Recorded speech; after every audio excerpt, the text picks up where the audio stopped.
నాయన చనిపోయిన వారి కోసం మీరు తర్పణలు చేయండి, వారికి చేయవలసిన కార్యక్రమాలు కరెక్ట్ గా చేయండి. అలా చేస్తే వారి ఆత్మ ఎక్కడున్నా శాంతించి వారి దీవెనలు పొందితే మీ ఇంట్లో శుభకార్యాలు జరుగుతాయి, మీ ఇంట్లో మనశ్శాంతి ఉంటుంది అని చెప్తాం. ఆస్ట్రాలజీ ప్రకారం మనం చెప్పేది అది. కానీ కొంతమంది కొన్ని ఏరియాలో చేస్తున్నారు, కొంతమంది చేయట్లేదు. ఎందుకు చేయట్లేదు, ఎందుకు చేస్తున్నారంటే చేసిన వారు ఆనందంగా ఉన్నారు, చేయని వారు కూడా ఆనందంగా ఉన్న వాళ్ళు ఉన్నారు, కొంతమంది ఉన్నారు, లేరని చెప్పట్లేదు. కానీ చేస్తే మంచిది. అయితే దానికన్నా ముందు ఈ పితృదోషం ఉందో లేదో తెలియదు, కానీ ఒకటి మాత్రం వాస్తవం, మీ దేహం పైన మీకు కంట్రోల్ లేకపోవటమే కారణం. ఈ ఆరోగ్యం అనే ఫ్రీక్వెన్సీకి కనెక్ట్ అవ్వాలి. నేను ఆరోగ్యంగా ఉండాలి, సంతోషంగా ఉండాలి, నేను 10 మందికి ఆదర్శప్రాయంగా ఉండాలి, నేను కోరుకున్నంత ధనము, డబ్బు, సంపద అన్ని నా స్వంతం కావాలని ఫీల్ అవుతూ దానికోసం మీ ప్రయత్నం ఉండాలి ఆగామి కర్మలో. ఎవరైతే ఎన్ని కోట్లు సంపాదించినా ఆరోగ్యం లేకపోతే ఎందుకు ఉపయోగం చెప్పండి. ఒక వ్యక్తికి కోట్లు వస్తుంది, తినటానికి అవకాశం లేదు, అనారోగ్య సమస్యలు, ఆయన అదృష్టవంతుడా? 100% దురదృష్టవంతుడు. చాలా మంది డబ్బున్నవాడు అంటే అన్ని ఉంటేనే డబ్బున్నవాడు. సరే, ఎన్ని ఉన్నాయి, ఆరోగ్యం ఉంది, డబ్బు ఉంది, కానీ ఆనందం లేదు, వాడు అదృష్టవంతుడా? 100% కాదు. మరి ఇవన్నీ ఎక్కడి నుంచి వచ్చినాయి? పితృదోషం వల్ల వచ్చి ఉండవచ్చు, దాన్ని కూడా అధిగమించవచ్చు అంటున్నానండి. ఇప్పుడు నేను ఎటువంటి దోషాన్నైనా అధిగమించవచ్చు ఈ ఆగామి కర్మలో. ఎలా ఆగామి కర్మ? ఇప్పుడు చేసే కర్మతో. మీరు కర్మలకి మీరు కార్యక్రమాలు చేయండి, దీనితో పాటుగా మీ మనసు పైన కంట్రోల్ తెచ్చుకోండి, దీంతో పాటు చారిటీ చేయండి, పేదవాడికి మీరు దానం చేయండి, అలాగే మీ మనసులో ఎప్పుడు నెగిటివ్ ఆలోచన లేకుండా ఉండండి, అర్షడ్ వర్గాల్ని జయించండి. ఇక్కడ అర్షడ్ వర్గాలు అని చెప్తున్నాం ఏంటిది? కామ, క్రోధ, మద, మాత్సల్యం. కామం అంటే తెలుసు, క్రోధం అంటే తెలుసు, మదం అన్నా కూడా తెలిసే ఉండొచ్చు, మాత్సల్యం అంటే చెప్పండి సార్, మీకు ఏమైనా ఐడియా ఉందా? కామ, క్రోధ, మోహ, లోభ, మాత్సల్యం చెప్పండి. పర్లేదు, చెప్తాను నేను, తెలిస్తే చెప్పండి. ప్లీజ్ చెప్పండి. రైట్. మాత్సల్యం అంటే బద్ధకం. చాలా మందికి తెలియని పాయింట్ ఇది. ఎందుకని? అన్నిటికన్నా భయంకరమైనది బద్ధకం అండి. ఎవరికైతే ఈ బద్ధకం అనేది ఉందో ఆ డిసీజ్ జీవితంలో ఏమీ చేయలేడు. ఈ బద్ధకమే మనని 50% నాశనం చేస్తారు. పిల్లల కానించి పెద్దల వరకు ఈ బద్ధకమే మీరు ఏదైనా ఫోకస్ చేయకుండా ఆపేస్తుంది.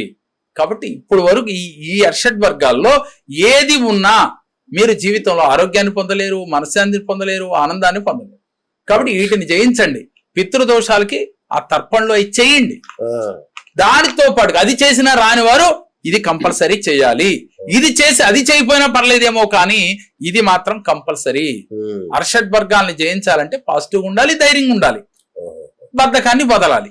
ఇలా ఎవరైతే చేస్తారో 100% పితృదోషాలు తొలగిపోతాయి, అలాగే ఆరోగ్యాన్ని పొందుతారు. ఏ వ్యక్తికి అయితే ఆరోగ్యం ఉంటుందో, ధైర్యం ఉంటుందో, వారు కోరుకున్నది ఏదైనా ఈజీగా మేనిఫెస్ట్ చేస్తారండి, దక్కించుకుంటారు. సూపర్. మామూలుగా పెద్దలు చెప్తారు బ్రహ్మ ముహూర్తంలో లేవాలి, బ్రహ్మ ముహూర్తంలో చాలా పనులు చేయాలని చెప్తారు. సో ఏ పనులు చేస్తే బ్రహ్మ ముహూర్తంలో మన శరీరంలో నవగ్రహాల్ని సమతుల్యం చేయొచ్చు? మంచి క్వశ్చన్ అడిగారు. వాస్తవంగా ఏంటంటే బ్రహ్మ ముహూర్తం, అసలు ఈ బ్రహ్మ ముహూర్తం అంటే ఏంటో జనాలు అందరికీ తెలిసే ఉండొచ్చు, చాలా వీడియోలు చూశారు కాబట్టి. ఇది బ్రహ్మ ముహూర్తంలో బ్రహ్మదేవుడు సరస్వతీదేవి విహరించే సమయం అంటారండి. మరి ఎంతమంది తెలుసో నాకు తెలియదు. నాకైతే తెలియదు. అంటే బ్రహ్మ ముహూర్తం అంటే 4:30 నుంచి 5, 5:30 నుంచి 6 ఇలా చెప్పుకుంటూ పోయాం. 3 దాటిని నుంచి బ్రహ్మ ముహూర్తం రకరకాలుగా అనుకుంటారు. 3 నుంచి ఇలా చెప్తూ ఉంటాం. కానీ వాస్తవంగా బ్రహ్మ ముహూర్తం అనే పేరు ఎందుకు వచ్చింది అనంటే బ్రహ్మదేవుడు సరస్వతీదేవి ఈ సమయంలో విహరించే సమయం అంటది. అందుకే దాని పేరు బ్రహ్మ ముహూర్తం అని మన పెద్దలు చెప్పినట్లుగా పురాణంలో మనకి చెప్తూ ఉన్నారు. అయితే ఈ బ్రహ్మ ముహూర్త సమయంలో ఎవరైతే నిద్రలేచి ఈ మాటల మనసులో అనుకుంటే ఆ రోజంతా చేసే కర్మ మీకు అద్భుతాలు సృష్టిస్తుంది. ఏమనుకోవాలి? వాస్తవంగా బ్రహ్మదేవుడు సరస్వతీదేవి అంటే సృష్టికర్త కదా బ్రహ్మ. సరస్వతీదేవి ఏంటి? జ్ఞానాన్ని ప్రసాదించే తల్లి. ఇక్కడ వీళ్ళిద్దరే మనకు కావాల్సింది. జ్ఞానం ఉన్న చోట అన్ని ఉంటాయి. కాబట్టి జ్ఞానం కావాలి, సృష్టికర్త అని బ్రహ్మ విహరిస్తున్నారు. ఆ సమయంలో మీరు నిద్ర లేచి మీరు పొద్దున్నే లేచి నేను తల్లి నాకు డబ్బు కావాలని అడగకూడదండి. అక్కడ చాలా మంది లా ఆఫ్ అట్రాక్షన్ లో నేను కూడా చెప్పుంటాను చాలా సార్లు, పొద్దున్నే లేచి డబ్బు కావాలి, నీకు ఊహించిన మార్గాల ద్వారా ధనాన్ని ఇవ్వు అని మనందరం చెప్తూ ఉన్నాం. కానీ ఈ ధనం వచ్చింది, కానీ ధనం నిలుపుకునే శక్తి ఏది? ఆ ధనం నిలుపుకునే శక్తి ఎప్పుడు వస్తుందండి మీకు? జ్ఞానం ఉన్నప్పుడు వస్తుంది, తెలివితేటలు ఉంటే వస్తుంది. డబ్బున్నంత మాత్రం నిలుపుకోవాలని లేదు కదా. ఎంతో మందిని చూసాం మనం. అందుకని అమ్మా నాకు జ్ఞానాన్నివ్వు, డబ్బుని ఆకర్షించే శక్తినివ్వు, అలాగే నాలో ప్రతి సెకను ధైర్యంగా ఉండే స్థితినివ్వు అని అడిగితే చాలండి. 3 మాటలు. ఎందుకనంటారా, ధైర్య లక్ష్యం ఉంటే అష్టలక్ష్ములు మీ దగ్గరే ఉంటాయని చెప్పాం కదా. జ్ఞానం ఉంటే దేన్నైనా తెలుసుకుని ఆచరించే శక్తి ఉంటుందని చెప్పాం కదా. ఇకపోతే మనం అడిగింది 3 మాటలు. అమ్మా జ్ఞానాన్నివ్వు, నాకు ఏం కావాలి? రెండవది అదృష్టాన్ని ఇవ్వు అని అడగకూడదండి. ఫస్ట్ అడగాల్సింది మనం ధైర్యం. ఓకే, ముందు జ్ఞానమే అడగాలి. జ్ఞానంతో పాటు ధైర్యాన్ని ఇవ్వమని అడగాలి. ఈ 2 పాయింట్లు మనకి అద్భుతాలను తెచ్చిపెడుతుంది. అయితే ఎలా ఇవ్వాలి, ఎలా అడగాలి? పొద్దున్నే లేచి మీకు నచ్చిన దిక్కు, ఎందుకని ఉత్తరం దిక్కు కుబేర స్థానం అంటాం, తూర్పు దిక్కు అద్భుతం అని చెప్తాం. దీనికి ఒక సైంటిఫిక్ గా మనం మాట్లాడితే సూర్య భగవానుడు కన్నా, నేనే ఉంటాను బ్రహ్మముహూర్తం అంటే 3:30, 4 అని కన్ఫ్యూజ్ చేయదలుచుకోలేదు ప్రేక్షకుల్ని. మీరు సూర్య భగవానుడి కన్నా ముందు లేకండి, ఒకటే పాయింట్. అదే బ్రహ్మముహూర్తం అనుకుందాం కనీసం. ఇక దానికి డిజైన్ చేయట్లేదు నేను టైమింగ్. మీరు సూర్య భగవానుడి కన్నా ముందు లేచి చక్కగా కాలకృత్యములు తెచ్చుకుని కుదిరితే స్నానం చేయండి, అద్భుతం. ఎందుకని మనసు ప్రశాంతత కోసం. అంతేగాని స్నానం చేస్తే అనుకూలిస్తాడని చెప్పట్లేదు, మళ్ళీ జనాలు కన్ఫ్యూజ్ అవ్వరు. మీరు ప్రశాంత అంటే మనం బయటకు వెళ్ళి స్నానం చేస్తే ఎంత రిలీఫ్ గా ఉంటుందో అట్లా స్నానం చేసి ప్రకృతిలోకి వెళ్ళండి. వెళ్ళి ప్రకృతిని ఆస్వాదించండి. ఆస్వాదించి ఈ 3 వర్డ్స్ చెప్పండి. పర్ఫెక్ట్ గా నిజంగా బ్రహ్మదేవుడు సరస్వతీదేవి వ్యవహరిస్తూ ఉంటే మీకు అనుగ్రహాన్ని ఇచ్చి తీరుతాడు. రెండోది ఏంటో తెలుసండి? ఆ 3 వర్డ్స్ ఏంటి సార్? రైట్. ఇక్కడ 3 వర్డ్స్ జ్ఞానం కావాలి, ధైర్యం కావాలి, నేను 10 మందికి దానం చేసే స్థితికి ఎదగాలి.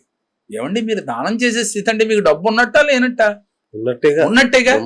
అది ఎప్పుడైతే మీకు దానం చేసే మనస్సు వచ్చిందో డబ్బు దానంతటికి అదే నడిసి వస్తుందండి. లక్ష్మీదేవి మీ ఇంట త్రష్టం వేసుకొని కూర్చుంటది.